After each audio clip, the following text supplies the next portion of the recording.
Follow me, and I will make you fishers of men.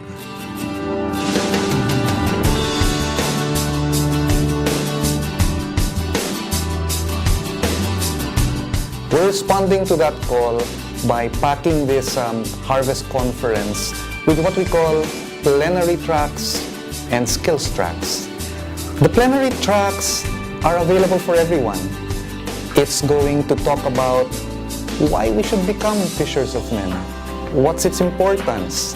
What's the relevance? What's the urgency to become a fisher of men?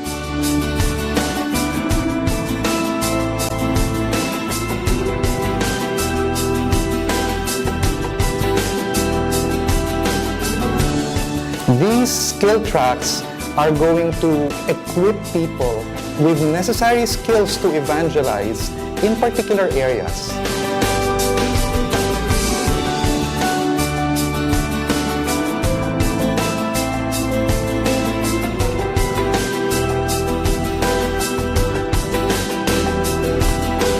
Be excited and join and equip yourself.